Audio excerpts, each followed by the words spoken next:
ಮುಡಾ ಪ್ರಕರಣದಲ್ಲಿ ಸಿದ್ದರಾಮಯ್ಯನವರ ಪಾತ್ರದ ಬಗ್ಗೆ ಹೇಳಿಲ್ಲ. ಸಿದ್ದರಾಮಯ್ಯ ಅವರ ರಾಜೀನಾಮೆಗೆ ಹಿಂದೆಯೂ ಕೂಡ ಒತ್ತಾಯ ಮಾಡಿದ್ರು, ಈಗಲೂ ಕೂಡ ಅದೇ ರೀತಿ ಒತ್ತಾಯ ಮಾಡ್ತಾ ಇದ್ದಾರೆ ಅಷ್ಟೇ. ಇದೇನೋ ಮೊದಲಲ್ವಲ್ಲ.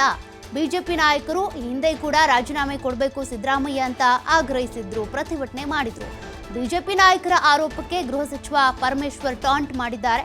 ಬಿಜೆಪಿಯವರು ದಾಖಲಾತಿಯನ್ನ ಇಟ್ಕೊಂಡು ಮಾತಾಡಬೇಕು. ಇಡಿ ಅಧಿಕಾರಿಗಳು ಎಲ್ಲಿಯೂ ಕೂಡ ಸಿದ್ದರಾಮಯ್ಯ ಪ್ರಭಾವ ಬೀರಿ ಸೈಟ್ ಕೊಡಿಸಿದ್ದಾರೆ ಅಂತ ಹೇಳಿಲ್ಲ.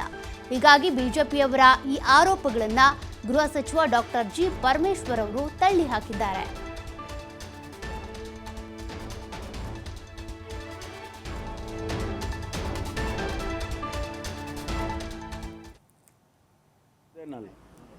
ಹೊಸದೇನಲ್ಲ, ಅವ್ರಿಗೆ ಬೇಕಾಗಿರೋದೇ ಅದು. ಕಾನೂನು ಪ್ರಕಾರ ಏನು ಕ್ರಮ ತಗೋಬೇಕು ಅನ್ನೋ ತಗೊಳ್ಳಿ. ಇಡಿ ಅವರು ಈಗ ಮಾಡಿದಾರಲ್ಲ, ಯಾರ ಮೇಲೆ ಕಾನೂನು ತಗೊಳ್ತಾರೆ? ಇಲ್ಲಿ ಸಿದ್ದರಾಮಯ್ಯನವ್ರದ್ದು ಇದೆಯಾ 300 ಕೋಟಿ ಇದರಲ್ಲಿ 62 ಸೈಟ್ಗಳು ಮಾರಾಟ ಮಾಡಿದ್ದಾರೆ ಅಂತ ಹೇಳಿದಾರಲ್ಲ. ಇಡಿ ಅವರು ಅವ್ರನ್ನ ಕಾನ್ಫಿಸ್ಕೇಟ್ ಮಾಡಿದಾರಲ್ಲ, ಅದರಲ್ಲಿ ಸಿದ್ದರಾಮಯ್ಯನವ್ರದ್ದು ಸೈಟ್ ಇದೆಯಾ? ಸುಮ್ಮನೆ ಏನು ಬೇಕಾದ್ರೂ ಹೇಳ್ಬೋದು, ಆದರೆ ದಾಖಲಾತಿಗಳ ಇಟ್ಕೊಂಡು ಮಾತಾಡಬೇಕು. ಇಡಿ ಆ ರೀತಿ ಎಲ್ಲೂ ಹೇಳಿಲ್ಲ.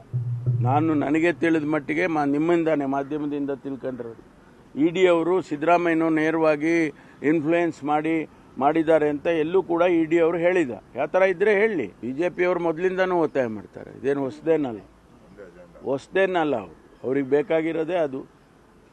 ಕಾನೂನು ಪ್ರಕಾರ ಏನು ಕ್ರಮ ತಗೋಬೇಕು ಅನ್ನೋ ತಗೊಳ್ಳಿ. ಇಡಿ ಅವರು ಈಗ ಮಾಡಿದಾರಲ್ಲ, ಯಾರ ಮೇಲೆ ಕಾನೂನು ತಗೊಳ್ತಾರೆ? ಇಲ್ಲಿ ಸಿದ್ದರಾಮಯ್ಯನವ್ರದ್ದು ಇದೆಯಾ 300 ಕೋಟಿ ಇದರಲ್ಲಿ 62 ಸೈಟ್ಗಳು ಮಾರಾಟ ಮಾಡಿದ್ದಾರೆ ಅಂತ ಹೇಳಿದಾರಲ್ಲ. ಇಡಿ ಅವರು ಅವ್ರನ್ನ ಕಾನ್ಫಿಸ್ಕೇಟ್ ಮಾಡಿದಾರಲ್ಲ, ಅದರಲ್ಲಿ ಸಿದ್ದರಾಮಯ್ಯನವ್ರದ್ದು ಸೈಟ್ ಇದೆಯಾ?